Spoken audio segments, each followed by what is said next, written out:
Hello and welcome to the MyWhoosh Sunday Race Club. With 4 race starts, we're going to start with our Category 4 riders, then 3, 2 and 1.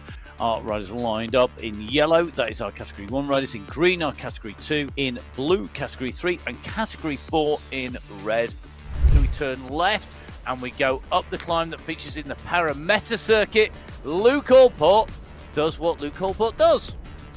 Heads off the start very fast. He's off the front and he's pushing on early. I tell you something, anybody who is not warmed up properly is going to be cursing Phil Graves, because they are going to be there going, what on earth, why? Just why? This is just electric at the moment. So Keradine trying to cross the bridge to Mare, Popovic and Jochums, 3 riders out front, now 4. Knudsen now picking up the pace because he wants a bit of the action. Category 3 leaders at the moment. Katsara looking good, weaving his way through the pack here of Category 4 riders in the red. At the moment, Katsara on a bit of a mission here. This is the reason why it's a perfect example of what happens when the momentum picks up. These riders are travelling at 95 kilometres an hour on the downhill section here, and they continue to dig. A quick glimpse of all 4 categories at the moment. Remember, this is a 45-kilometre race, just over 5 kilometres to go for our Category 4 leaders. 600 metres separating them.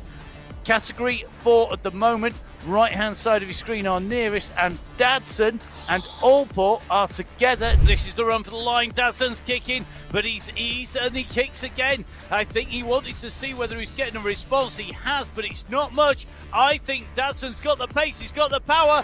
Well done, Mark Dadson. It's a win here today.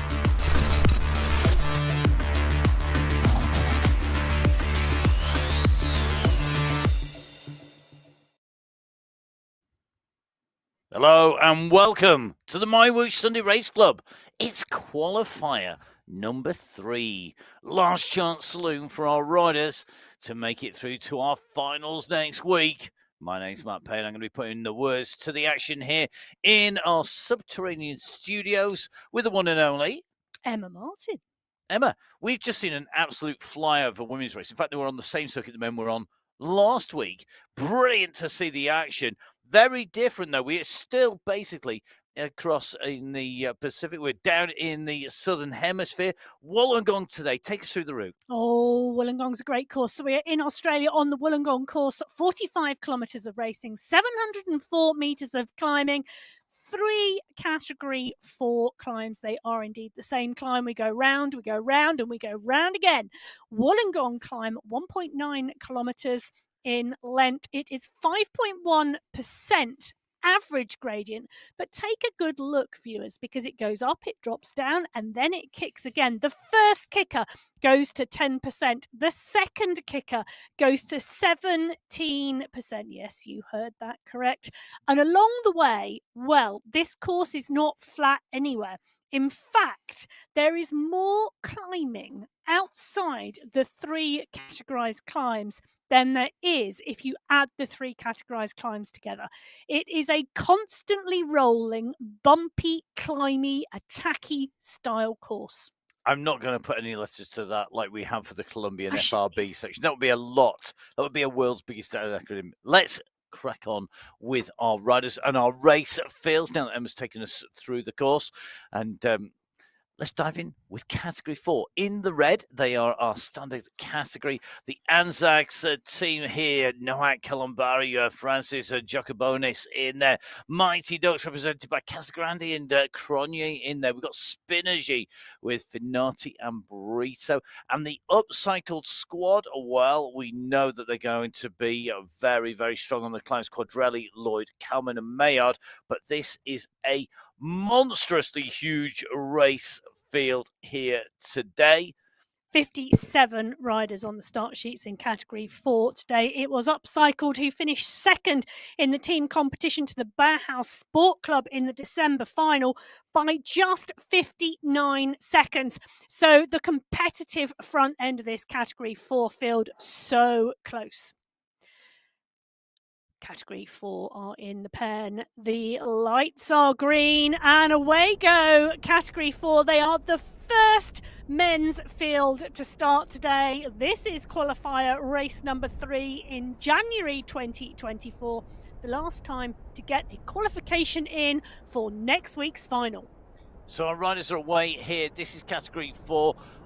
Before we get to the first little kicker of a climb, we go along this flat section, round the left, round the right, and onto that climb where we know it's going to be under pressure.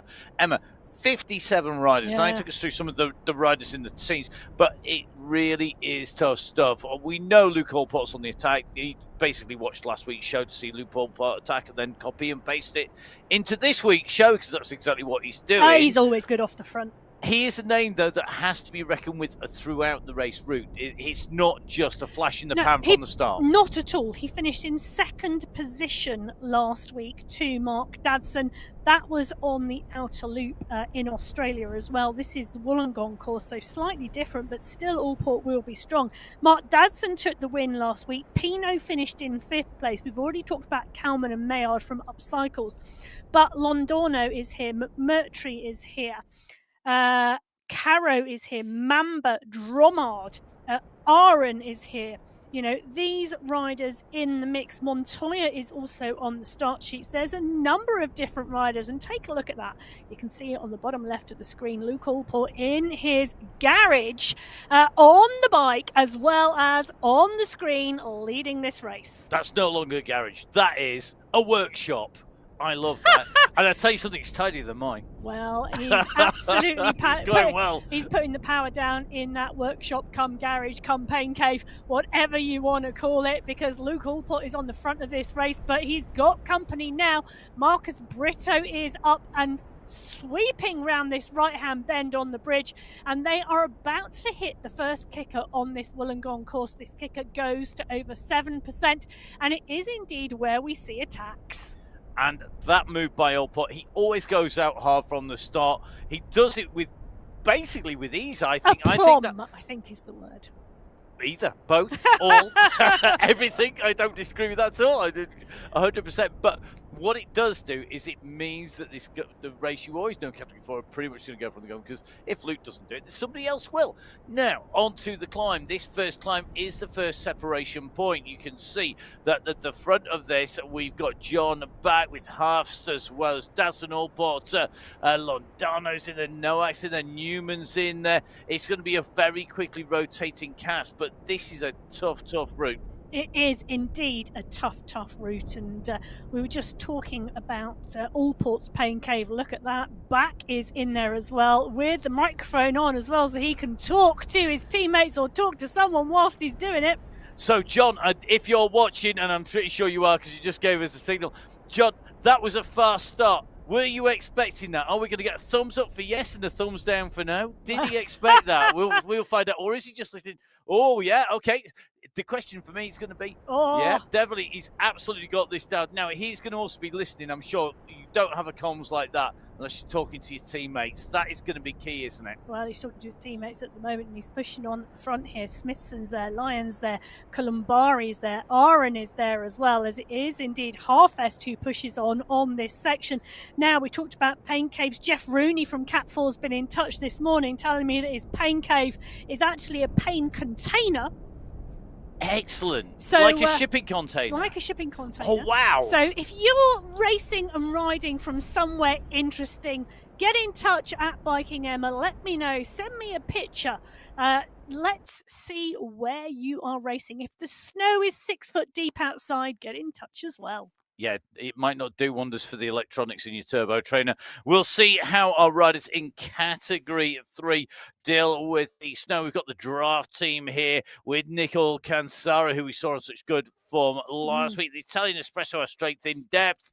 Then on a quintuplet Espresso this morning with Roncalli, Caligula, Montella, Manella, Bala and Cusimano obviously being Coffee, one of my favourite teams, irrespective of how well they do. And we've got Level Racing with Roy Bradley and Mercedes in there representing the Level Racing race team. Another big field as we go into countdown. The power will be starting to get applied. That acceleration is key, and it's time to go. Category 3 underway and out on to the course. This is critical moments. Get out the pen, get in that bunch. It's flat, it's fast, and there is a massive advantage to being in that pack. There's a massive disadvantage not to be sat in the wheels, making the most of the draft. Get those numbers in green on the top of the screen. You know that it's going to be good. I love it when the pack is rolling. This pack rolling so fast. They're up to 50 kilometres an hour within 200 metres of the start pen. This seriously is a go, go, go. We're in with Ola Warren at the moment. Now, I think the Italian Espresso had their coffee last week because Caligula and Monella took 2nd and 4th place. Taking 3rd place was Nick Squalari. 1st place, Kansara from Draft. But we've got a number of other riders in here today. Neville Ross is here. Diduch is here. Kirk. Abello, Tortoretto is in the mix. Nogueira is in here as well. And Tom Gakes, who's been doing really well also. Now, Kirchner, Demanuan, Elos. I could keep going. 54 riders. Absolutely phenomenal. In fact, I think we're going to be able to drop in with Hoyos right now. And we can do indeed. So riding on the pain cave in the room by the curtains with the window open, you need as much air circulation as you can get. Yeah, definitely going got gloves on note there, which I guess is going to be really good for wiping away the sweat as well. Water bottle rehydrating already, good to see. Different techniques from riders. Some riders prefer, I'm going to put my hand up here, to have their standard water bottle in there. Good practice for the muscles to get the water bottle out. Other people like their water bottles on the side of them, not in their bottle cage. Emma's raising a hand in the studio for that one. Different techniques, different ways of riding. Let's see who is going to be able to make their style pay today. Out on the course we go in towards the climb. This is the run in up into town, heading up and through. Let's see how they go. This is where it starts to bite. Kick. This is the kick, and we're in with Cy Bradley at the moment. You can see him up and out of the saddle and pushing on those pedals because this gradient now kicking over 7%, needing to stay in the pack, needing to stay at the front of this race. He is moving up this climb with the group as we start to see the stretch back down. And very comfortable there. Really interesting out saddle. Very economic in his effort. Not rocking and rolling about, not throwing that bike about, not really using that upper body. He's a light rider. He's sitting super smooth in technique there and standing in a very static position. So basically tapping that away. He wasn't really having to force the pace. However, the pace is quick. We're seeing riders off the back, and we've got riders going off the front as well. We have indeed. We've got riders off the back here, and it is Malice and Barla. Bradley is right up the front. So is Kansara, the winner from last week. Treshout is in the mix too. So is Demanuan. Said Demanuan would ride well. So as Neville Ross. But it is Miha Malice who is pushing on the front here.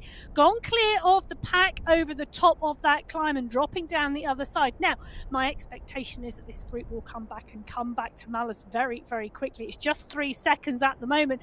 Probably going to try and do whatever he can to stay clear for as long as possible, but that pack is motoring at pace. And you can see the difference in the power required when you look at the numbers that Malice is having to do on his own on the front and the group We talked behind. about that the other way round in the women's race because we had a leading group and a chasing solo rider.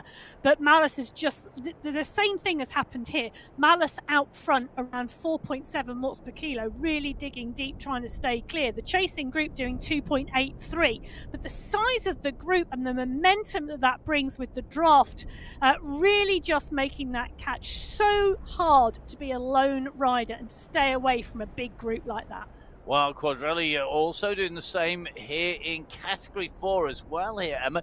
This is sometimes it's just easier to set your own pace, isn't it? And you just want to roll at your own pace, follow your momentum. You're certainly not going to break or ease too much. You want to make the most of that effort. And it does mean that if you're on the front when you drift back to the front of the group rather than being at the back of the pack, where if you have a little bit of a pause, you take a little bit too much of a gap in your effort, you'll go out the back of the group and then you've got to chase back on. It's better to be on the front and come back than be in the group and go out the back. You never want to go out the back. You want to work your socks off to stay in the group. And ideally what you need to be doing, if you're thinking about riding and racing the Sunday Race Club, is getting onto MyWhoosh and constantly trying to practice riding in the draft and staying in the draft and moving around the pack, staying in those green numbers. Because if you look on the top of the screen, currently we're looking at Andres Londono, currently 266 watts in the green, tightly in that bunch, and the green is not changing, indicating really been practicing that technique. Yeah, got it dialed, hasn't he? Sat in there, sitting behind the wheels. That, just as you find if you're racing on the track or racing on the road, the guys in the Tour Down Under, where the UAE clan team, the UAE team, Emirates team has started its race season, and the ADQ team heading out for the women's race, and they will practice that endlessly. It is a skill you need. The second you let it go, it is so tough to get back into the group. You've just got to let that gap go on the back, and all of a sudden you are in trouble. And that critical modulation of power, that getting the timing of that right, is an absolute art form. You find that on the velodrome, something I've ridden plenty of, when it varies where you are on the straights, whether you're on the bank, whether you're on the transitions, how far up the bank, what gradient it's at. On a velodrome, that's a fairly fixed course. Here, it's varying, going up and down dramatically. Now, I think we can drop in with Jeff Rooney. So, Jeff, in here in category 4, he's looking like he's got that absolutely one. I'm sure that's a fan blowing on him from the back as well as the front there. Well, you need as much air circulation as possible because it gets hot riding indoors. That is the metal roof to the container we were talking about earlier. Jeff had indeed got in touch with us pre-race. Take a note from Jeff's book and get in touch and let us know. Send us a video, send us a picture, show us where you're riding, because Rooney is up and out of the saddle and pushing on this little rise here as the group roll onto the downhill. And you can see out of the saddle, you see Jeff get out of the saddle there, use his strength to push through over that little riser, then into the next downhill where he sat down again. Anyone who thinks this is static, if you haven't ridden on an indoor bike, if you think you just sit there and turn the pedals around, oh, no. You've got to use your muscles. You've got to use your smart race brain to stay in the right place. You've got to use absolutely everything. Reactions are key. You only need one rider to go on the offensive. Tom Gates here. And then you can see Nicol Cansaro quickly reacting to that. So it's good. You react slowly to this, you could be out the back and then you're in that danger zone. It's really tricky in terms of tactics, in terms of thinking on your feet. Do you go with someone attacking? Do you sit in the bunch and allow others to do the work? You've really got to think about what serves you best. Do you sit there and conserve your energy and trust that others in such a large group are going to shut this down? Now, this is such a large group at the moment, and somebody else will pick up the mantle and shut it down. But you have to trust in that and trust your own tactics and your own belief and your own knowledge in terms of the racing. So this is the Category 3 race. They've just gone under the banner for the first sprint. That's the City Beach Sprint. This sprint 300 metres in length, and in fact the riders do this 3 times as well. So the Category 3 race now really pushing on. Great to see so many riders sending in their messages in to us. Please do get in touch. So there's some critical tags we would love you to add to your posts, to your pictures. Number 1 It's MyWhoosh, at MyWhoosh on Instagram, Facebook. It's my_whoosh on X, what used to be known as Twitter. Tag in at Biking Airmat. Tag in at Matt Fix a Pain. Even better, give all three of those a follow. We promise you we don't spam you. We try and keep it totally relevant to everybody. And we cover a lot of different disciplines. It's great to see people getting involved with all of them. And we get engagement from lots of our teams. Hubbard's, for example, with Oya, Ritter, Van Haren, Claes, and Winfield. Chat with those guys. We have the Hitmen team in here. Ken Whitfield's for the Hitmen. He's always one of the great riders who gets in touch. UAE Falcons, we've got Altanaji, Aramethri, and Hamden, one of our ever-present teams. Always very, very strong. Bitco and Gates for the Wattage Warlocks. And they've got the Wattage Wizards as well with Bengtson, Kradich, Mayer, and Van He. Well, the Wizards absolutely dominant. Third for Bengtson last week, fifth for Van He, as we see the green of Go, the green of Category 2, as they head out of the start pen today, out onto the Wollongong course. They start 10 minutes behind Category 3. 15 minutes behind Category 4 and 5 minutes in front of Category 1. So our riders away, we are with Category 2, up and on to the course, the same start, and this flat section from the pens to the first riser is about 50% of the only flat section, of course, on really the entire true. route. I'm laughing. When you do this route. So I've ridden this route quite a lot because I actually really like this. The climb's not too long. It's steep. It's steep, but I can deal with the steep bit. Just thug it out and just close your eyes and know that it will end. If you want to know my policy on climbing and that all climbs will end eventually, watch last week's show. But it is, for me, a route that is really hard because it never, ever rests. There's nowhere. The downhills are hardly long enough to take a breath. If they are long enough to take a breath and get some recovery, they're so long that people have recovered and they attack on them. And then when you are on those climbs, they're quick, they're short, they're punchy, which is great. But the descents are super short as well, so you're just not getting recovery in there. It's really hard. And then you hit this long, flat section, and there's always somebody when you ride this that will go hard when you come round. Remember that this race route, we have 3 summit climbs to the top of Wollongong, and it's the finish at the top of the 3rd climb. So we come down this straight, we do this half straight on lap 1, we do the full straight on laps 2 and 3, and on that straight, on this flat and going in here, somebody always rips it up on laps 2 or 3. I know, when everybody else is thinking they're going to be able to take a deep breath. Well, if you, like Matt, want to ride in Australia, head over to mywhoosh.com, download the app if you haven't already, and jump on board. Get riding across the MyWhoosh worlds. If you want to join us on the Sunday Race Club, head over to the events page, click on the Sunday Race Club. Now is a good time to take a look at the information you'll find on there, the technical guide, the information around verification, the rules and the rule set, because we've got the finals for January next week, which you need to have qualified for. Join us in the first week of February. I'm wondering whether we can get the men's race to over 200 on a Sunday, or will we see the women's racing tick over 100 entrants every Sunday first? Going to be interesting to see which comes first. Who will join us? Who's going to be in with us? We can't wait to do our homework on you. So please do join. Please do get in touch, whether you're in category 4, 3, 2 or 1. Category 2 is brutal. Now, this is very, very quick. We've got Cam Winfield, Ivo Shaw, Olivier Simmons, Matthias Vanni, James Krasnich, Carsten Mayer, Khan Kayan, a who's who of Category 2, ripping it up on the front. Well, Sir came up from Category 3. He took the winning Category 3 in Qualifier 1 on the Paso Alto and then progressed to Category 2. What I'm loving is that he is not fazed by the quality of the race field. He's absolutely going out hard, because you've got to learn to mix it with the next category up when you progress. You might not last the whole race distance, but eventually you will. And by racing with people who are faster than you, riding with people who are faster than you, it's one of the key ways you will get quicker. You will not get faster by riding with people that are slower than you. It is an age-old fact. It doesn't work, and it's I know really, it doesn't really work, but I tell you critical. something. Just on occasion, you need to go out for a cafe ride for cake with a tootle. Yes, I quite agree, but it won't make you go quicker. No, it I know might that. just make you have more fun.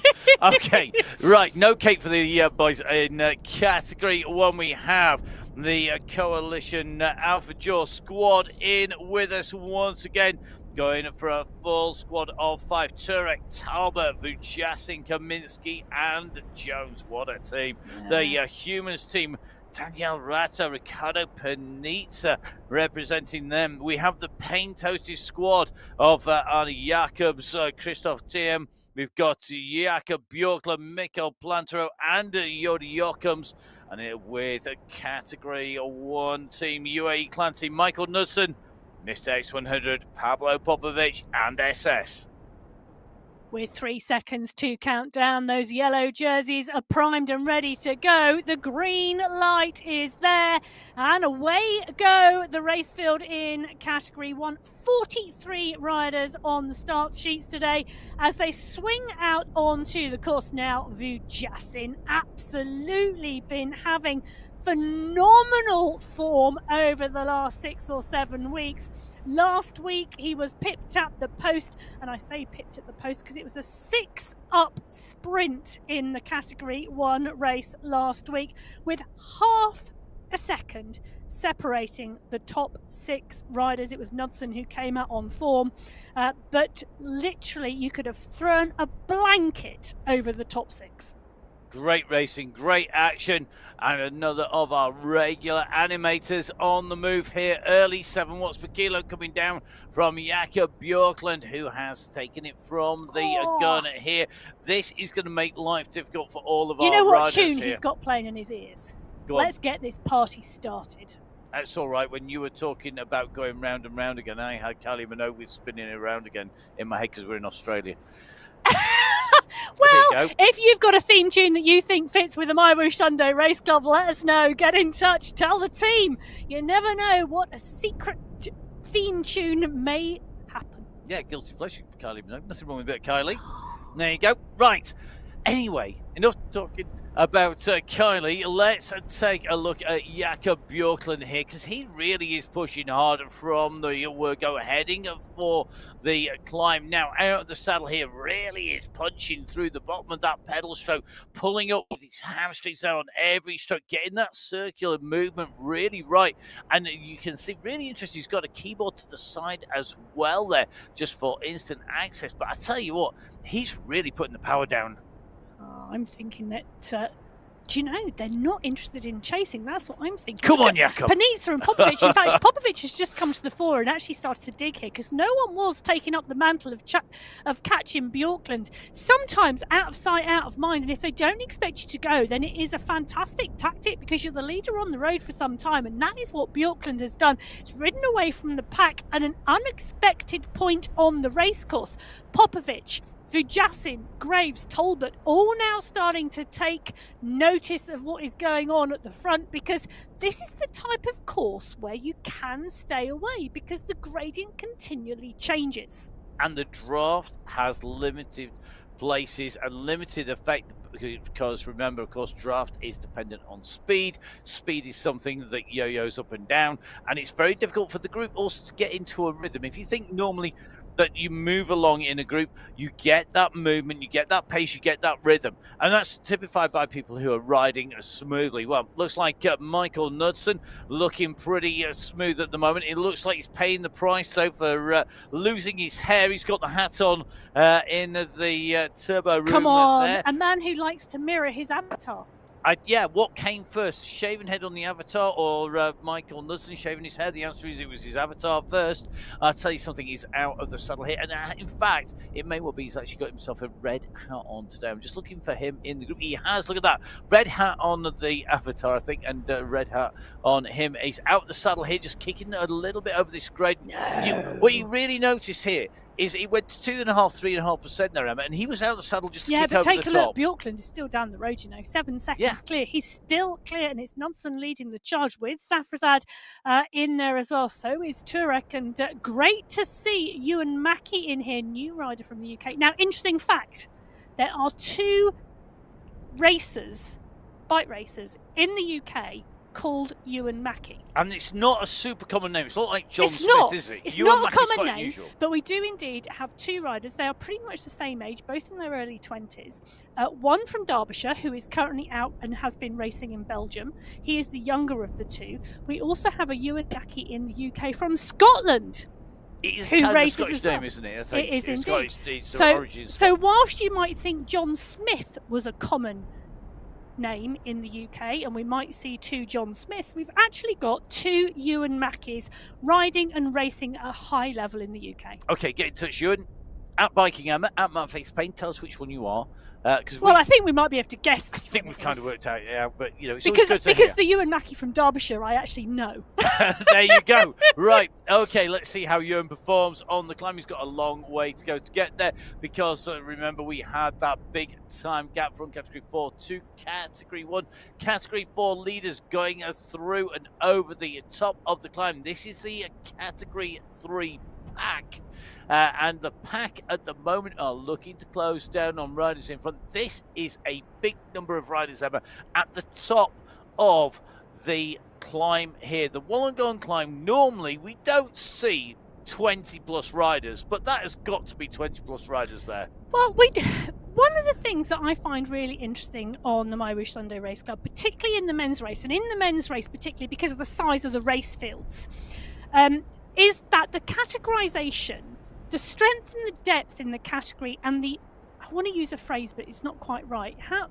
The equalness of the riders, the similarities, the strength and depth of the race field, and how the categories put those categorizations together. We see, particularly on this course, where it is a shorter climb, they stay together in big groups up and over this course, and we often end up with a sprint at the top of the climb. Now, where would you end up with a sprint at the top of the climb unless you're on the Passo Alto and the climb is only 3%? Well, Wollongong. Yep, I think that's true, and I think it makes it harder. We can see Mojin Trojanowski. Trojanowski here is caught. He went off, he gets caught, and I think in part that's because of those. What you say, Emma, the packs are so close, they're so big, the differential between riders is so small, it makes it more difficult to get a gap, but this is a course that does encourage hard racing. I think for me, the Australian courses such as this one, we've got the Outer Loop, and I think one of the Belgian courses also does the same, produces very much aggressive racing.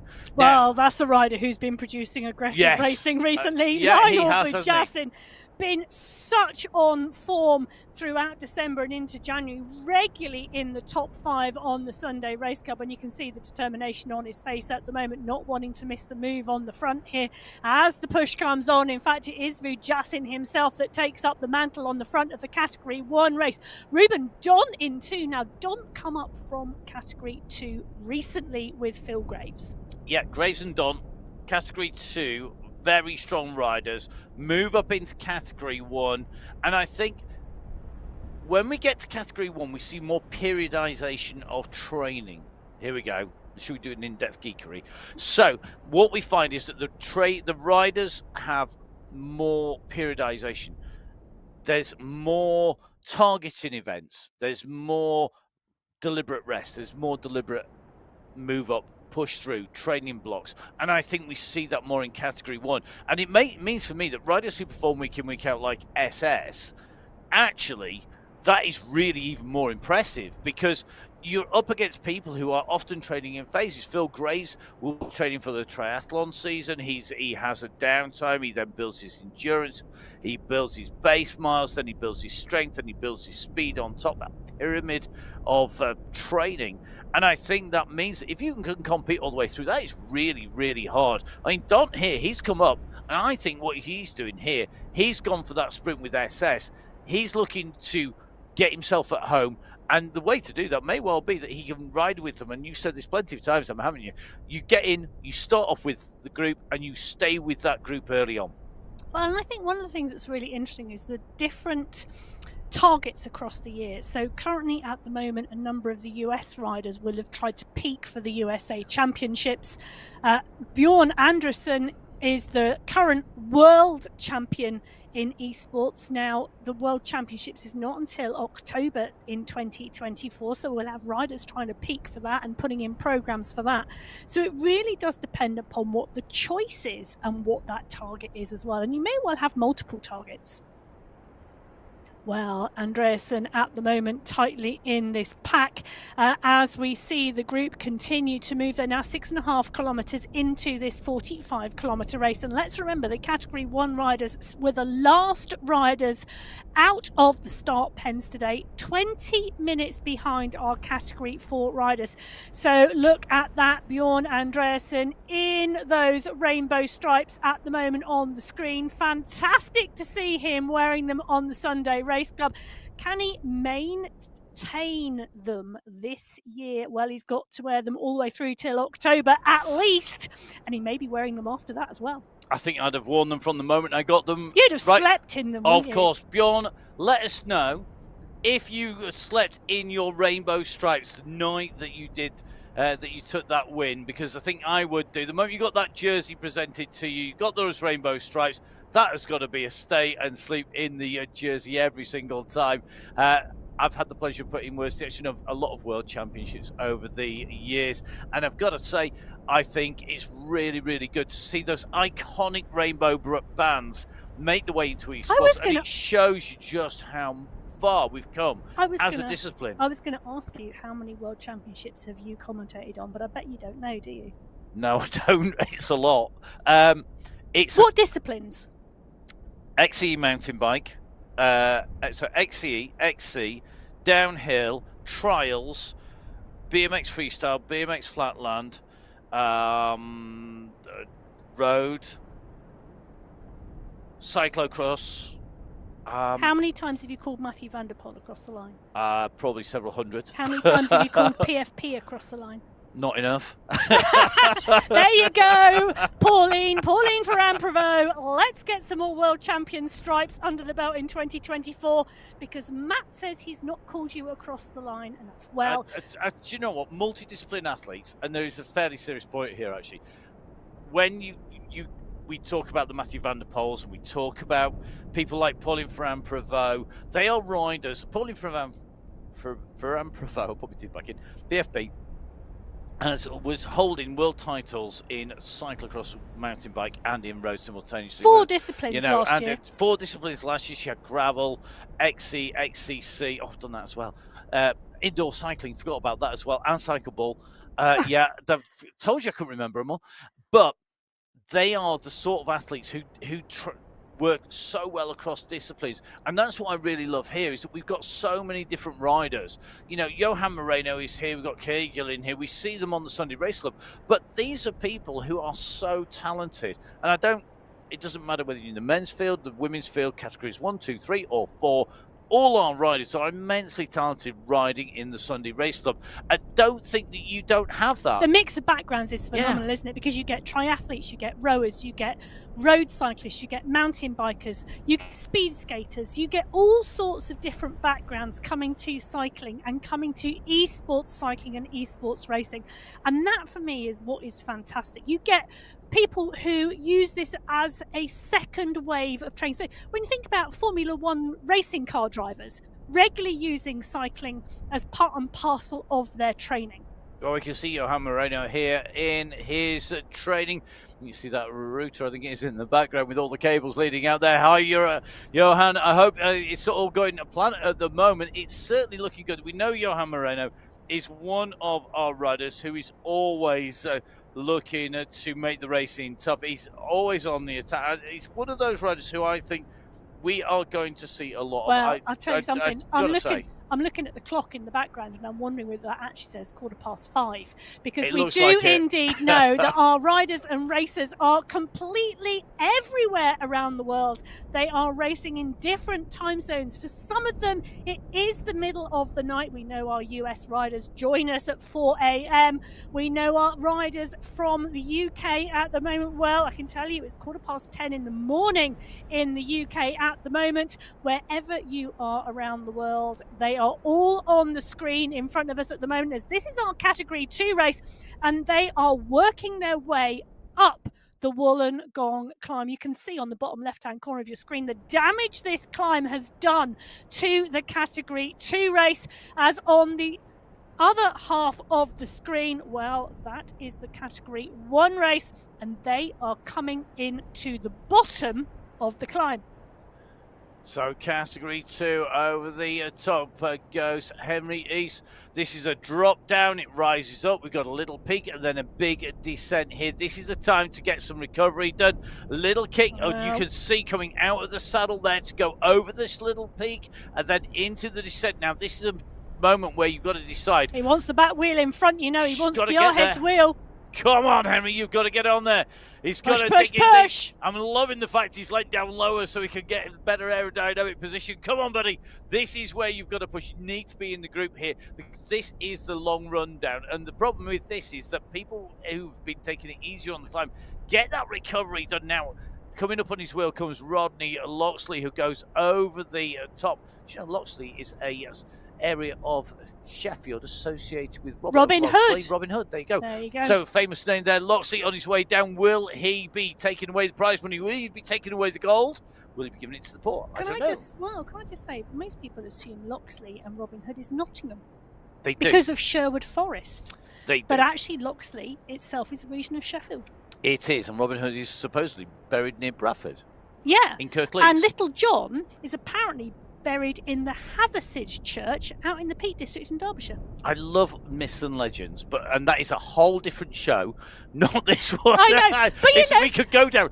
One of my favourite podcasts is we're on podcast. One of my favourite podcasts is a podcast called We Have Ways, which is a historic one, and they go down more side chutes, rabbit warrens, tunnels, branches sideways to go have a look at. Now, we're gonna go back to the action because we're gonna dive in with Saeed Safazad, and I'm loving the trophy cabinet behind him.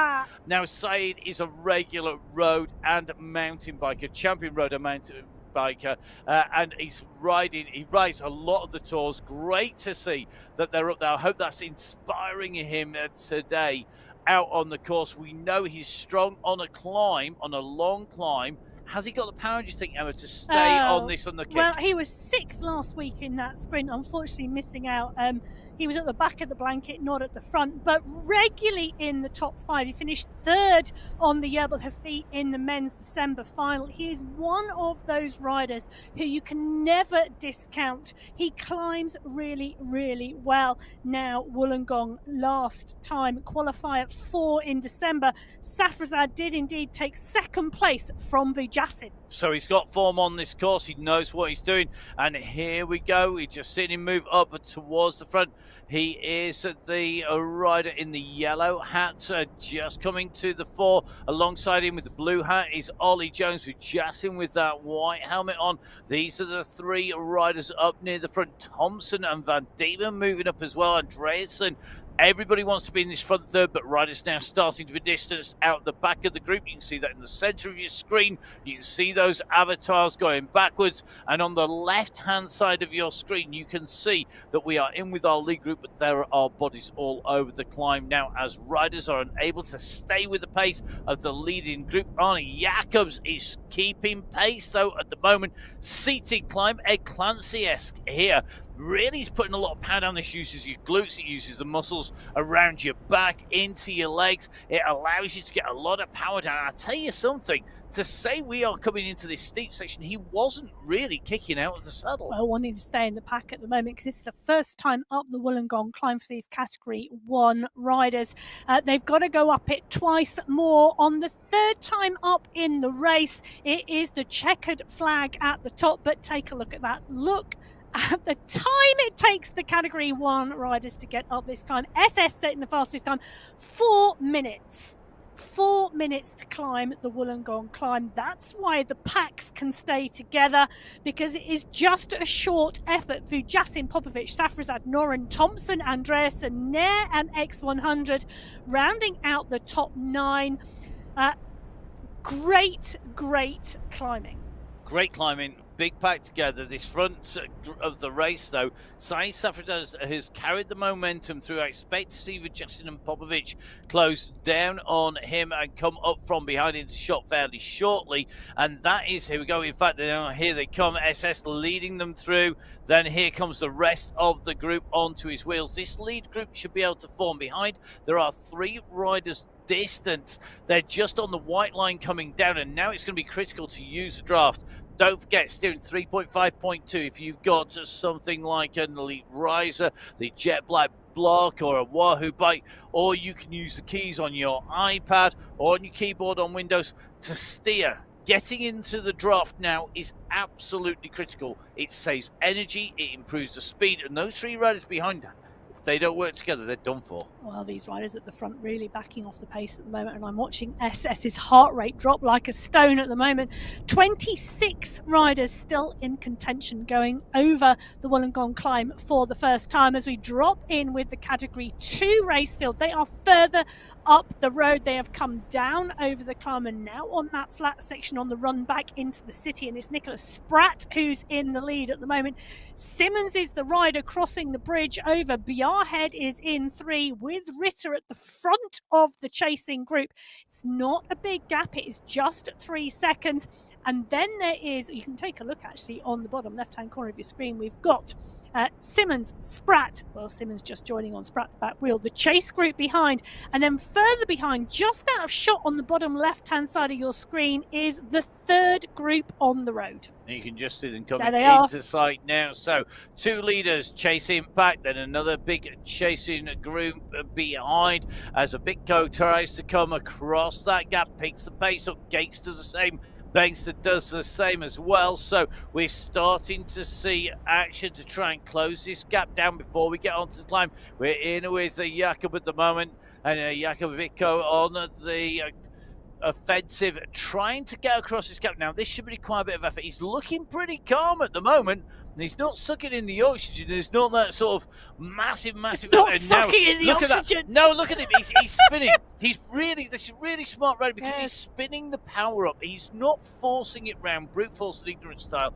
That is great technique, because what he's doing, he has spun his way up there and he's used his revs to increase the power to get him there rather than just thugging it out. Well, he's indeed using his revs. His cadence has been fluctuating between around 90 and 100 on that section as they're now on the bridge on the run into the city. This is the bridge off of the start where we saw the riders come in with the attacks early on up the punchy climb. In fact, Spratt just coming round Simmons on the run in. That is the punchy climb ahead, you can see. Spratt and Simmons have now got 8 seconds on the lead, on the chase group. Winfield now coming to the fore, but immediately coming off the pace. Kranich coming to the fore now, but staying on the pace with Van He and Ritter.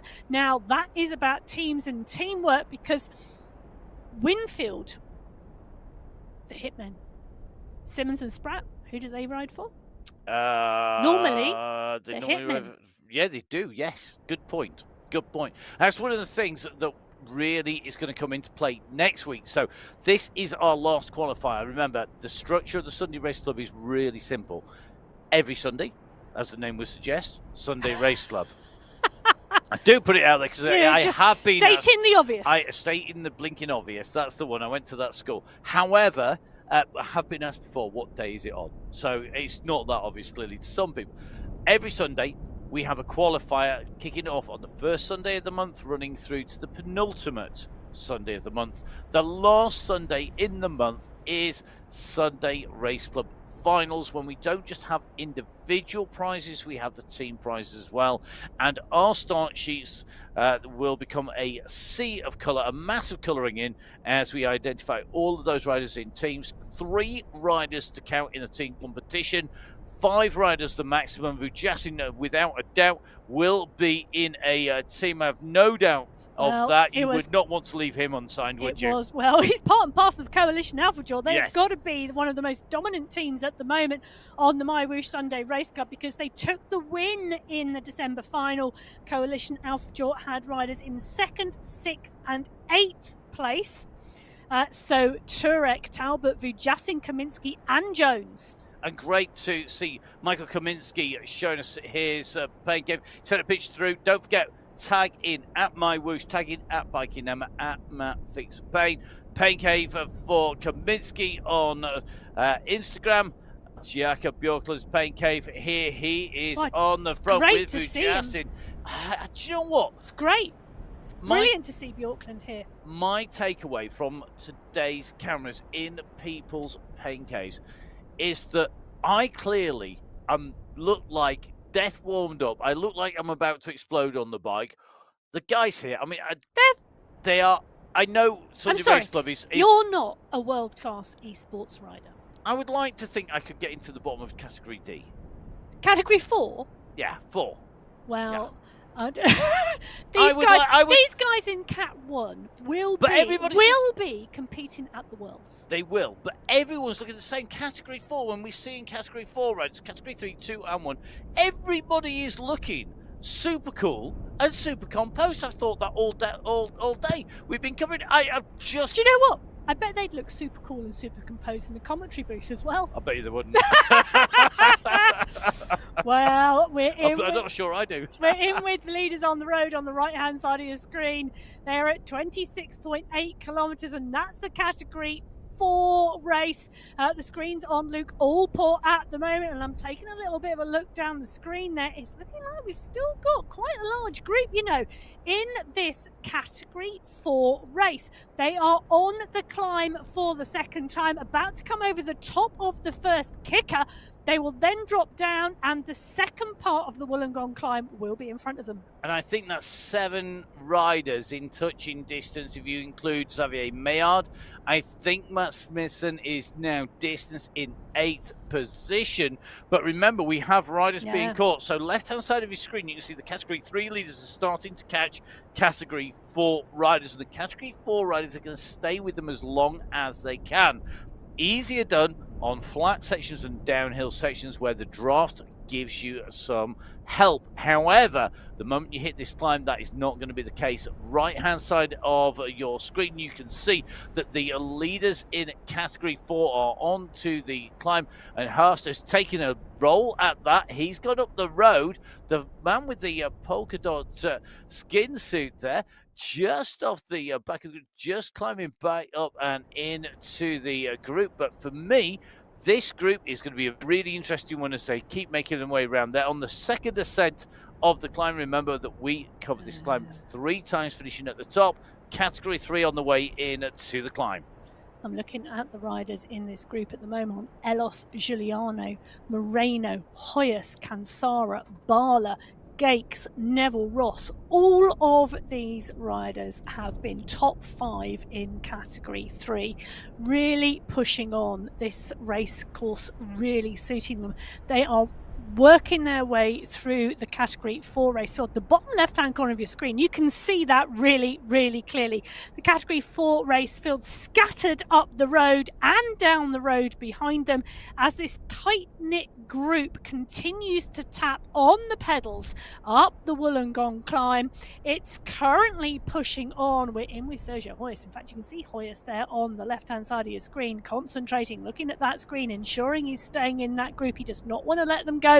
He wants to sit in that pack. He wants to go over the top with that pack. He really needs to concentrate and stay in there as the riders continue to push. Montello is there. Bala, Caligula is in there. Cusimano is there. So is Largo. In fact, we've just got the Category 4 rider. That's Jeff Rooney, who we saw earlier just off the back of the group. He's trying to dig in and go with them. But that's the Category 3 race field in front of him, riding away up the Wollongong climb. This leading group starting to feel the pressure, starting to see ones and twos coming off the back of the group. A quick reminder that we will have a dip and a climb up again, because we lose some of this height that we have climbed as we drop down. They're going to go over the top, they take the right turn, they drop down, and then they go onto the second part of the Wollongong climb, which includes that steepest section up at the top. They're on the climb for the second time. At the moment, our Category 1 riders are not at that point yet. They're at 19.6 kilometers. So they are just about 2/3 of the way from the summit. From the first time they've done the descent, they're 2/3 of the way along, heading in towards the climb for the second time. We have two leaders clear, Jakob Björklund and Lionel Vujassin. Their time gap at the moment is 8 to 9 seconds. The chase behind is being led by the UAE clan team in conjunction with a real multitude of riders there. Just saw SS roll through the front at about 5 watts per kilo, but you're now seeing Andreasen, Turek, Mayer, Thompson, Jacobs, Grays, Plantero as all starting to squeeze. They won't want to get two big dangermen like Lionel Vujassin, like Jakob Björklund, let them go too far. That 8-second gap, that's where it's at the moment in Category 1 on the left of your screen. On the right-hand side of your screen, Nicholas Spratt, Olivier Simmons, your two leaders. They have a slightly bigger gap. They are at 12 seconds at the moment. James Krasnich, Tatu Koistonen, Cam Winfield, Jonas Björkhead, as well as Carsten Spina, all pushing to try and get that gap potentially down a little. But I'll tell you something, Olivier Simmons, along with Nicholas Spratt, are putting in a big shift on the front, just like we're seeing from Vujassin. And now we see a response coming behind Vujassin and Björklund, because Pablo Popovic has decided enough's enough. 10 watts per kilo we saw just come out of Pablo there. 9 watts per kilo at the moment. He's putting a big kick to come across on this climb. He's a rider who knows when to put the pace down, when to put the pressure on the pedals.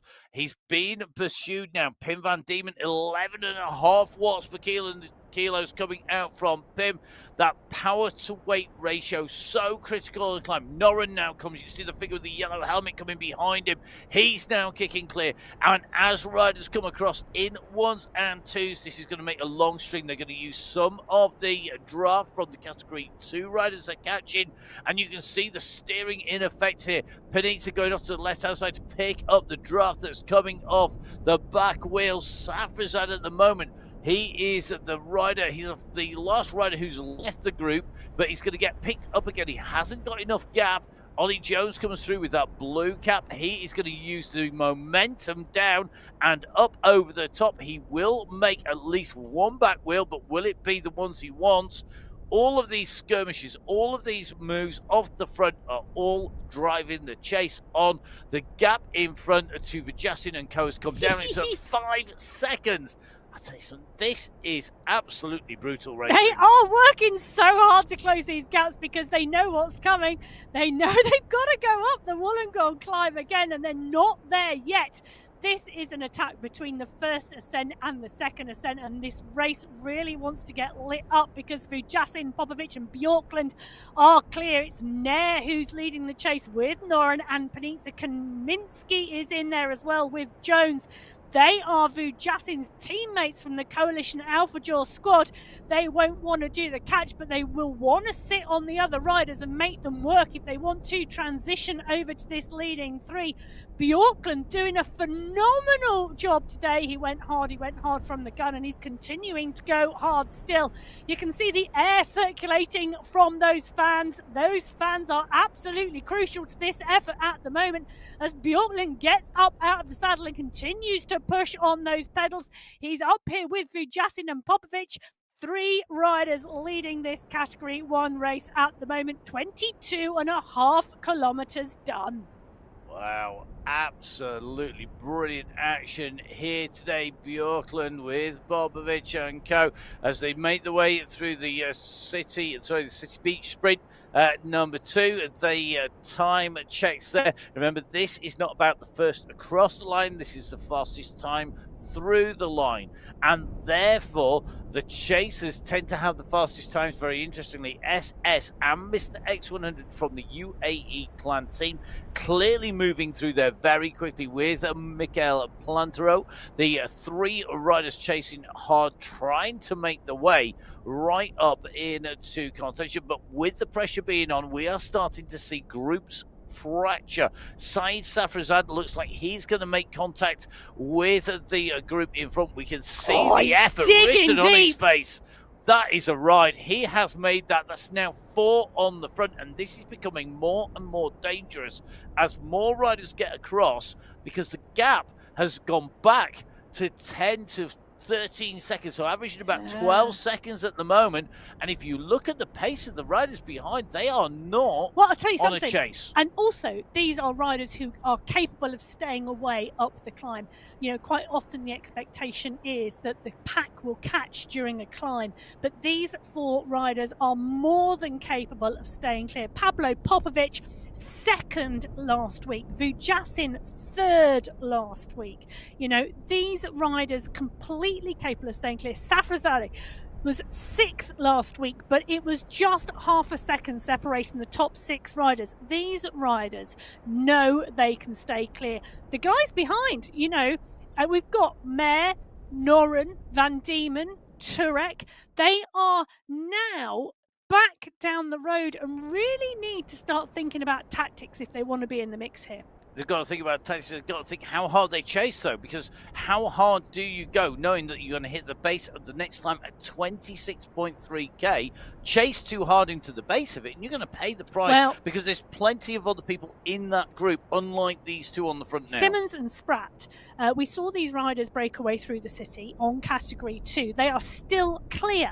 So 2 riders clearing Category 2. Pretty similar tactics to the 4 riders who are clearing Category 1. But Spratt and Simmons do ride as teammates at the end of the month. These 2 riders tapping their way now up the Wollongong climb. They're 21 seconds clear of the chase group. Ritter is in the chase group. Van He, Ospina, Bengston, all in the chase group. These riders, Kranich is in the chase group. Now, these are top 5 riders week in, week out, and they are chasing Simmons and Spratt at the moment, 21 seconds clear.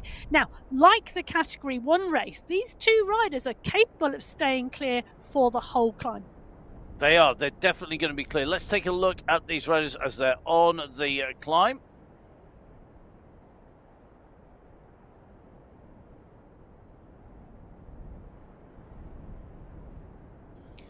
So just looking at those riders over there, we're just having a little look in detail at them. They're going over the top. The gap has opened in front.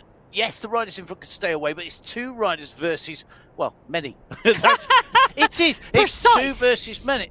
But it's accurate because it does vary, and you can't guarantee that the number that's there going over the top of part 1 of the climb will be the same number that go over together at the top of part 2.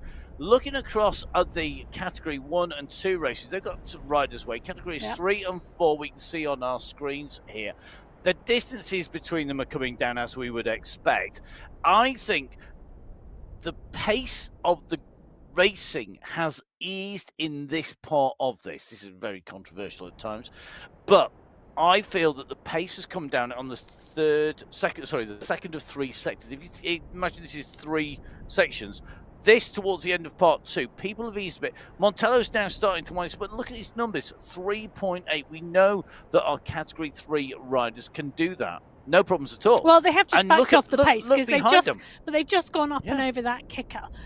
You know, they've now backed off the pace to take a bit of a breath. But I do think you're right, Matt. I think when we get to the transition through the city into the final Wollongong climb ascent, which takes us to the finish, I do think you're going to see 2 things. One, you're going to see riders taking a deep breath and setting themselves up for the finish. And then 2, you're going to see a brave rider try and go for a long effort. Yep. Particularly when you've got a group like this. You've got 1, 2, 3, 4, 5, 6, 7, 8, 9, 10, 11, 12. You've got nearly 20 riders in that leading group. I was just nodding in agreement, and then I realised that, yes, whilst we've got cameras on us, no one else can see them but you and me. Yeah. And the team behind the scenes. Well, talking about that and having cameras on them, Caligula at the moment has got a camera on him as he continues to tap in this leading group in Category 3. It's in the mix with this group as they work their way through now on the final lap of this course. I think he's just put on board some fuel there. I think that's food. And I think you may well be talking to his teammates as well. You can see, though, number of riders that are in hats. I don't think I've seen as many riders in hats, because a lot of our Northern Hemisphere riders, because it is absolutely, if you're not in the Northern Hemisphere at the moment, lucky you, because it is pretty Baltic pretty much all the way across the Northern Hemisphere as we're in the depths of enormous hemisphere winter. If you are in the Southern Hemisphere, you've got the Tour Down Under on the go, which is absolutely amazing. And if you like the kit, quick reminder before we jump back in the action, if you like the kit of the new UAE Emirates team or the UAE ADQ team, you can get the kit and the bikes on MyWhoosh and inspire you maybe to do another ride. Well, there you go. Inspiring you to do a ride there was Alessio from the Italian Espresso squad. He was second last week. Can he go one better? Has he had enough coffee on board? Do you think it was panettone he was having there? I don't know about that. Oh, what would your choice fuel be? Please get in touch. Don't send this one to Emmy. You can send this one to me at Matt Fixpain. What is your choice fuel that is not a sports nutrition? Well, my sister always sends me Turon from Spain. Oh, now, okay, explain very quickly what Turon is about. Sort of like nougat, but rock solid and doesn't go sticky in your back pocket on the bike. It's like a brittled, sugary, nutty mixture that's like a solid bar that if you hit somebody on the head, they'll probably crack. Yeah, they might crack rather than the Turon. Now, Yoda Yoakum's there with the Dutch Champs jersey. I think that is in the background, hung up proudly with his race numbers. Love to see then people have some inspirational bits and pieces in their room, some paraphernalia, maybe some apparel, and that's what we've got. Yoda Yoakum's there with that Dutch Champs jersey, the red, white and blue. Looking forward to seeing the Dutch riders in action in the women's cyclocross coming up. If you are watching this and you're wondering what else we do lots of other races. I'm going to be on international cyclocross duty when we get to the end of the show, so I'll be moving over not quite literally, but figuratively, on to the UCI Cyclocross. It is round 13 of 14. It's really hotting up. You can get that on the UCI worldwide feed. Please do that. Remember, of course, MyWhoosh is a UCI partner. It's hotting up here as well, you know. It is, and I'm looking forward to transferring the UCI cyclocross and the mountain bike to the UCI esports, because MyWhoosh, of course, the esports partner for the UCI for 2024, 25 and 2026. This is the second time up the Wollongong climb for these Category 1 men. Vujasin, Popovic, Safrazad and, well, I was going to say and Bjorklund, but those three riders now 10 seconds clear. Bjorklund just dropping back, not able to stay with them on the climb. Just passed now by Kaminski, because Kaminski's kicked at 10 watts per kilo to try and make the junction. Now, Kaminski is the teammate of Vujasin, both of them on that Coalition Alpha Jaws squad. Popovic from the UAE clan team is up there. Knudsen has got to be marking as well, because I cannot believe Knudsen is going to let two Coalition Alpha Jaw riders go. He's going to want to join his teammate Pablo Popovic right at the front of this race. Oh, four riders pushing on here. Kaminski, Vujasin, a very dangerous duo. Popovic, we know, momentum master himself. Big kick in there. And I think the UAE clan team are basically keeping the other riders in reserve. They know it's a long way to go still. Remember, the top of this climb is at 28.2k before they go into the run round the whole loop and then back up the summit again. Yeah, it's nasty, isn't it? Because the polka dot banner signifying the end of the segment comes 200 meters before the end of the climb. And after the polka dot banner, it kicks to 15%. So it is nasty, this one. It is. Now, in the climb segment, look at that. That was so much quicker. Now, let's remember, Safrazad set the fastest time up here last time. Or was it SS?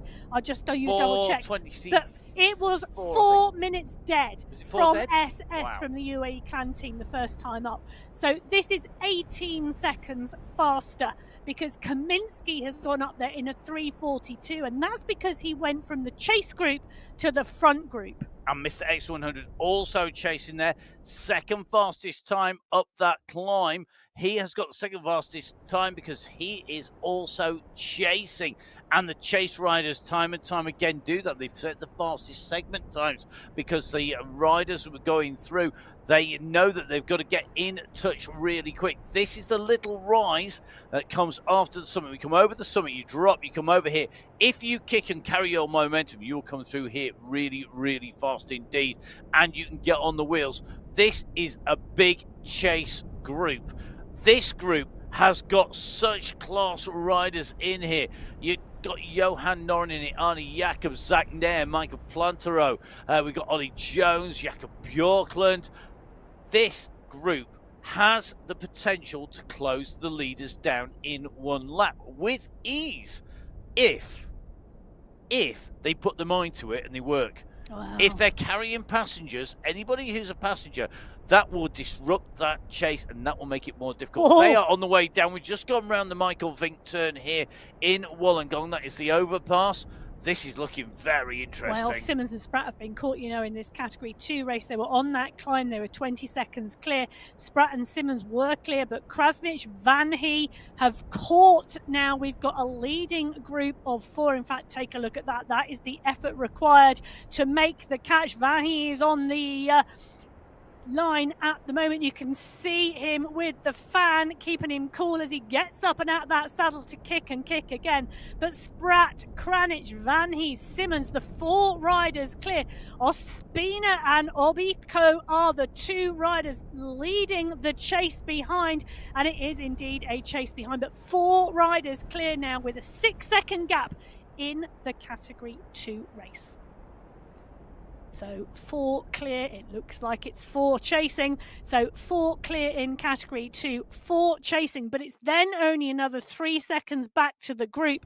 So everything to play for in Category 2. It's everything to play for in Category 1 as well. Mr. X100 on the move, 9.5 watts per kilo as he tries to break clear of the group behind. He's got 5 seconds gap on that chasing pack. You can see behind, he's got to make 14 seconds up. Well, if anybody can, Mr. X100 can. We have seen him chase back onto leaders before on the same section of tarmac. These are the riders he's trying to get across to first. Vujacin, Safrazad in this group. They have got Kaminsky in. This is a really class trio of riders, but Mr. X100 will want to be there. He'll want to get there very quickly. Well, I'm looking at this thinking, what happened to Popovic? You and me both. That's 2 of us. But has Popovic gone clear on the front of momentum, or has he gone out of the back? I'm just looking at the dots, left-hand side. I can't see him up the road. No. He might be out the back. It may be that he's had the esports equivalent of a puncture and the line's dropped. Well, because who that knows? is that. Let's face it, we've all done races where we've had mechanicals happen to us and you don't get to finish your race. Or is he just out of camera shot? Is he out of the way? We will see. Meanwhile, as we go round, this is the Vink turn. Well, the Vink turn, but it's Vujacin and Kaminsky. It's the 2 Coalition Alpha Draw riders who are pushing on. They've got Safrazad for company. Safrazad absolutely motoring here as well. As we're looking at Michael Kaminsky in here, as Kaminsky pushes on. He made the juncture. He made the catch. He joined his teammate Vujacin. They are 2 up on the front.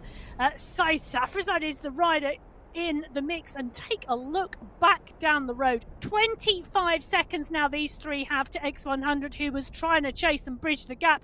Bjorklund, who was with them, is now in the mix with Nair and Panizza and Jones. They are 30 seconds back. Can this be the winning 3, Matt? No.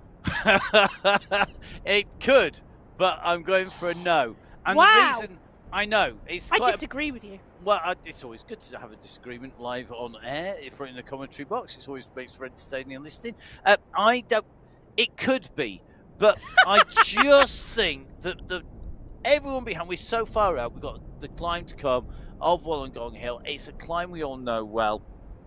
I think they could come back, but if you ask me in about another 5K. What do you mean? Another 5K, maybe even another ask 2 me minutes. 100 metres by the line. Ask me maybe 200 metres down the road. I might give you a different answer because it's dependent on the reaction that we get now. Now, great to see we're back in with Luke Orpot, the man that we saw coming out at the very start of the show, like an absolute cannonball out of the cannon. He has made his way very comfortably into this group. I say very comfortably because he's set off early. He's looked like he's got a game plan. He's carried it out. 7-rider leading group. It's going to be what can they do on the climb. It because is completely. If you've got this far and this group is still together, there is no reason why anybody's going to go hard.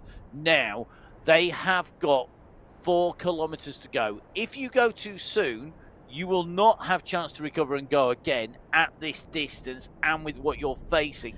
This is going to be critical. I would not be pushing hard now until I get to Wollongong. Well, this is what we said earlier on, wasn't it? At this point in the race, it's either slow down, take a breath, everybody drop their heart rate for a frantic final 5 minutes, or can you take a bet on the fact that no one's going to chase you if you attack them because they want to drop their heart rate before the climb, but can you guarantee you can stay clear? Well, it is a really good question, and one of those people looking at that type of question at the moment is indeed Lionel Vujasin. He's in the mix here with his teammate Kaminsky and Said Safrazad. These are the 3 riders in the Category 1 race who are clear, and I'm trying to take a look how far back the group are behind, but they've got Category 2 riders in the mix as well. We're looking now at a gap of 30 seconds. So Kaminsky, Vujasin and Safrazad are 30 seconds clear as they go into the city. They are coming over the bridge. They will go up the kicker for the last time. This is now the run through the city towards the Wollongong climb that comes at 42.9 kilometres. It'll take them to 200 metres before the finish. Well, the segment will take them to 200 metres before the finish. It's another 200 metres of climbing to the checkered flag. It is, and if you want to know just what it's like out on the road, don't forget the Tour Down Under has been up Wollongong Hill, which is the outside version of Wollongong climb. The riders have been up there. Do you know what? That climb has been absolutely electric. And Michael Vink, in fact, who we were just talking about, great picture of him climbing that hill in the Tour Down Under for the UAE Emirates team on his Instagram feed. Do give Michael Vink and the UAE team and the men's and women's team a follow, because we're expecting lots of great action and lots of fun watching them through the course of the season as well, of course, as the full esports season's going in. Now let's take a little look at the climb and the run to the finish. So let's bring you up to date of where we are on the course at the moment. So Category 1 set off last. They are over the top of the second peak, second climb of Wollongong Hill. They're going in towards the final one. Emma, this running, you said at the start of the show, there's more climbing outside of the climbs than in the climb. Yes. But we are, I think, going to see the decisive moves in terms of race victory being made, surely, on the Wollongong climb. Yeah, 306 metres of climbing if you add those 3 Category 4 climbs together. That is less than half of the total climbing on this course today. Thanks for the maths lesson, I needed it. I know, I just thought I'd help My you maths out. is utterly rubbish. But as you can see, our riders now are up and over the Wollongong climb for the second time. They are now on the run into the finish. And as you can see from the screen in front of you, it is not a flat run. It is continually undulating as they go through the city.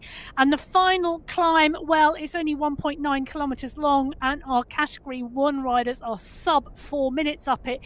It is steep. So the first part of the climb, the kicker part of the climb, tops at 10%. You then drop down into the gully, and then the momentum is what you need onto the second part, because the second part of that climb hits 17%. Well, it is our Category 4 riders who are going to see the start of the climb first. That's the polka dot banner for the final Wollongong climb. We have got Allport, Hafst, Kalman, Mayard, Callangad, Dadson and Pino. They are all in this leading pack. 7 riders in. Who's going to be at the top first? Category 4. hit the climb. Category 3, little bit further out. They have currently covered 42 of the 45 kilometers to cover. So they are about 1k behind the Category 4 leaders. If they come together on the climb, there's not going to be much draft to be had from the 3 coming through. But the Category 3 leaders on the left of your screen are also carrying Category 4 riders in the group, and that could change the dynamic. I think, let's go for another map prediction here. Realistically, I think that the gap is too big for the Category 4 riders who are hitching a lift with the Category 3 to make the junction back. Now, up to Category 1, 4 categories that we cover. Category 1 is the furthest out from the finish, and Category 1 leaders, we still have our Breakaway, our trio of triers who are currently taking this out. It is Vujasin, it is going to be Kaminsky and Safrazad. And at the moment, they are catching riders who are able to stay with them. Loxley and Winfield, the 2 riders digging deep here to stay with the leaders. And now that gap is at nearly 40 seconds. Do you want to ask me that question again? Do they? No, because I thought they were going to stay clear, and they're doing a beautiful job. Thank you very much, the triumphant leaders at the moment, rather than a trio of triers. A triumvirate of talent. A triumvirate of talent. That is a legendary Hugh Porter, isn't the multi-time Olympian, BBC-trained broadcaster, has never failed to remind me, and absolute inspirational commentator, Hugh Porter. Well, Arnie Jacobs is the rider pushing on here from the chase group, because the gap is now 49 seconds. So Jacobs pushing on, pushing into 4th place. We've got Category 2 riders mixed in the mix here, but Van Diemen is the rider 7 seconds behind Jacobs. Panizza is there, so is Planteros, so is Noren, so is Jones. They are the riders in the chase group. So Jacobs now pushing into no man's land, well clear of the chasing group, but not near the leading 3 yet.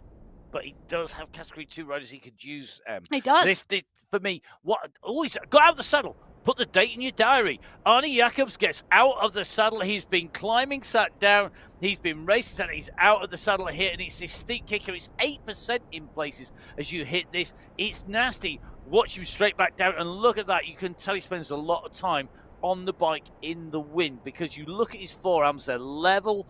He's got a nice bend to his arms. Lovely bike position there on the bike, and he's putting it to good use. But, and it's a big but, they're coming after him. They are that indeed gap is coming coming after down. him. I think he may have revoked the response that puts Emma's prediction to shame and gives me back the chance of them getting caught. Not that I want them to get caught, I just love a great aggressive race. Well, it's 6.5 kilometres pretty much left of this race for the Category 1 riders.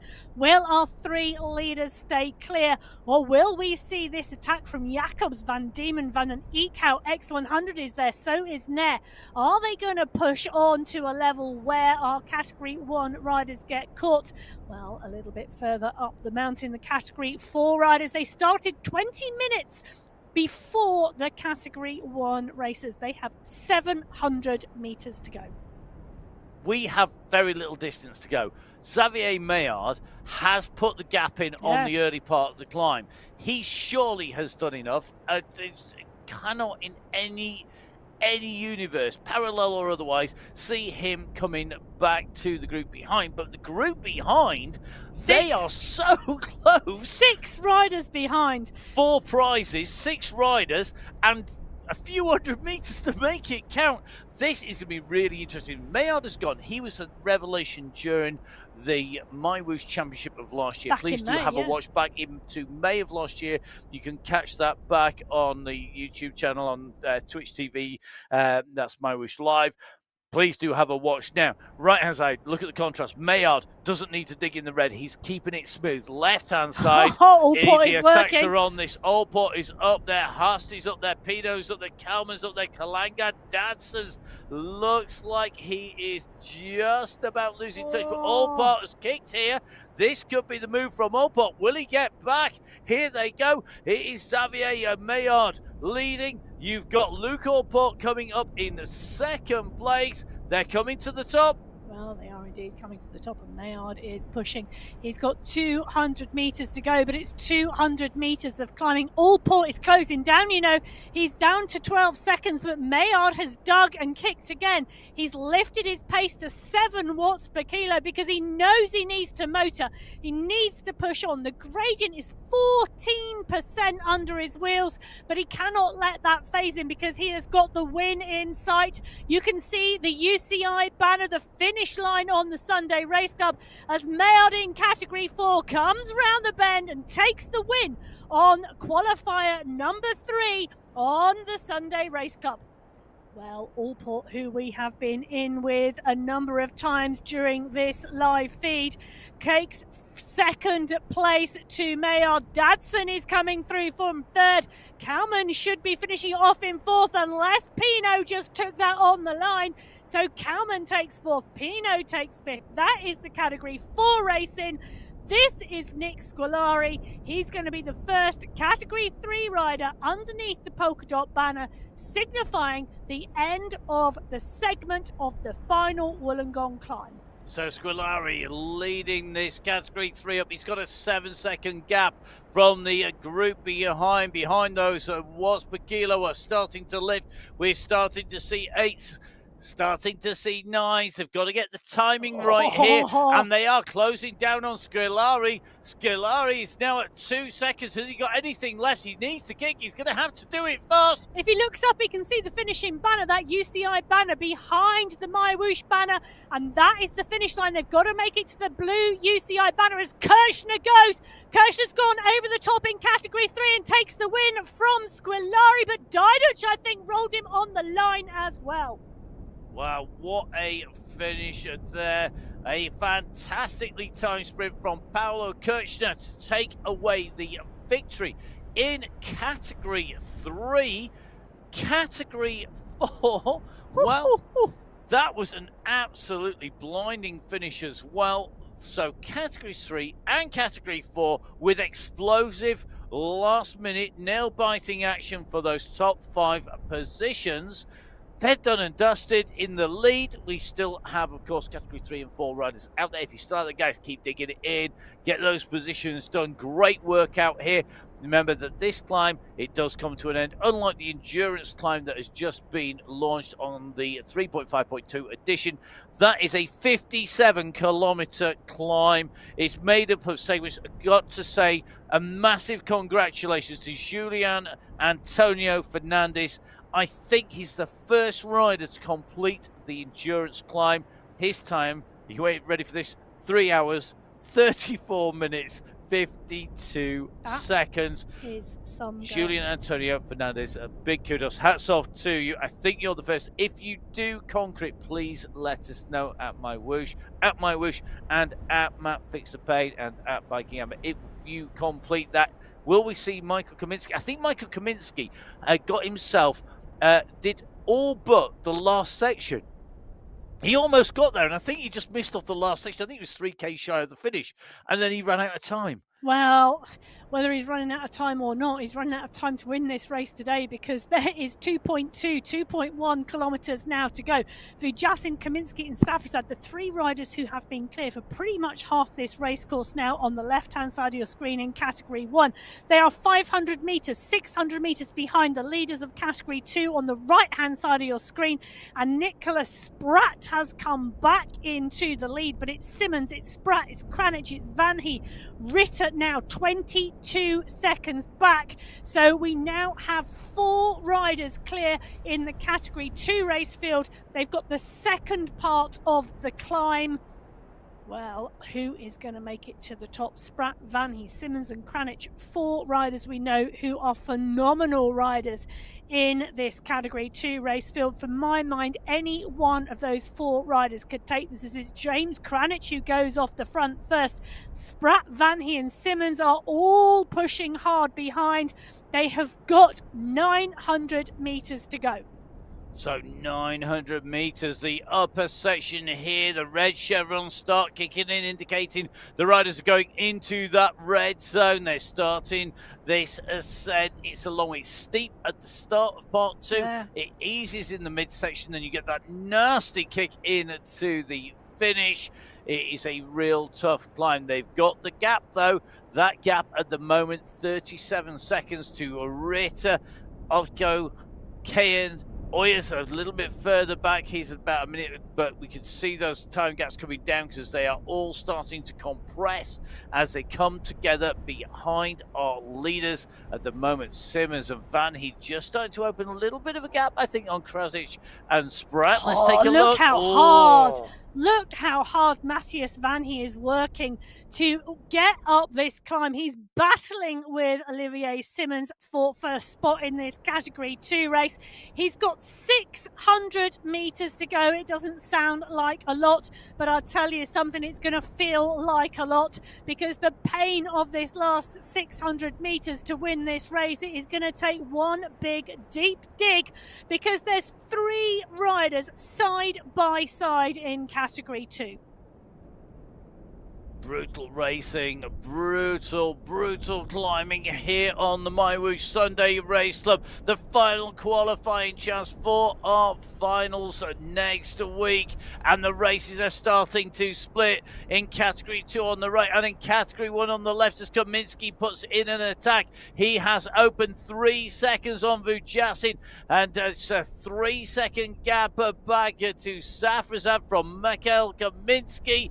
Behind them, I think the chasing group are starting to close the gap down, but this is going to be close. It is indeed, as Michael Kaminski goes to try to replicate what he did in qualifier race number 3 in December. That was his last win on the Sunday Race Club. He took the win from his teammate Vujasin. Can he do it again as we drop back in with the Category 2 race? Now these 3 riders neck and neck at the moment. It's Nicholas Spratt who's been dropped from this 4-man leading group. Now 6 seconds back down the hill as Simmons and Van He continue to push on. They look up and they can see that UCI banner signifying the end of this race as Van He kicks again. He's at 9 watts per kilo. Simmons is trying to respond, but he just can't get there as Matthias Van He kicks again in Category 2 to take the win from Simmons on the MyWhoosh Sunday Race Club. So we can just see Matthias Van He going down into a super tuck there. He's come straight off the Watts. No surprises there as we see Michael Kaminski. He's broken them. Look at that, 10 seconds. He's broken them. Kaminski's kicked there halfway up this climb at 11 watts per kilo, has broken the group, but his teammate Vujasin is kicking at 13 watts per kilo behind. He's got to swing round this corner. Can he take the win? So Kaminski takes the win in Category 1. Vujasin is going to come through for 2. Safrazad is going to sit up and tap in for 3. All credit to Syed Safrazad sticking with those 2 teammates in that breakaway, staying clear of the chase group in Category 1 and rewarded with 3rd place today. Some fantastic riding by our riders making the way up over the top. Side Safrazad on your screen. It shows you how hard he's been working there. Well done to Said. It's a great race by him. You can see him loosening the shoes there. So the riders will tighten the shoes for that final sprint, just to get the maximum amount of power through. They'll ease them off when you come through the line. It be Bart Van den Eekhout easing it off. He will be just ahead of Zach Nair, who comes through ahead of Panitsa and Noren with Jacobs. And then Mr. X100, I think the next riders on the way to the line. So Arnie Jacobs goes through the line. Mr. X100 is going to make his way. He has about 20 more meters to go, and he rolls his way in through the line. He comes through clear of Pim van Diemen and Michael Plantero, who have chased all the way to the summit. Fantastic racing in Australia, fantastic riding here on the Wollongong circuit with these 3 climbs of Wollongong Hill, finishing up here at the summit on the 3rd time of asking. Well, that was a Sunday Race Club, and what a race that was in all of our 4 categories. So Michael Kaminsky taking the win in 1 hour, 5 minutes, 29 seconds in category 1 from Lionel Vujasin, his Coalition Alpha Jaw teammate, just 4 seconds back. Side Safrazad coming in third, Bart van den Eek out in fourth, Zach Nair in fifth, Panitza in sixth, Noren in seventh, Jacobs in eighth. X100 in ninth, Van He taking the win from Simmons in category 2.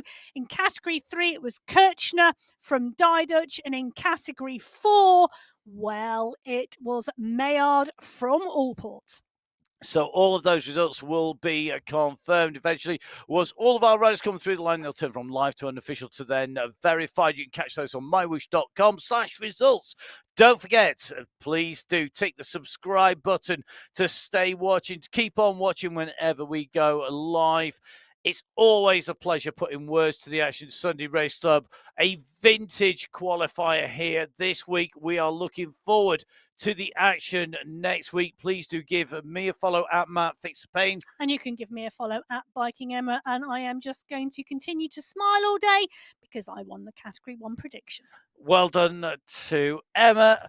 Well done to all of our riders, particularly our race winners, top 5 riders in each category, taking home those prizes. I hope you've really enjoyed the action. You'll join us again next week for the finals when we have our team competition as well as the individual competition.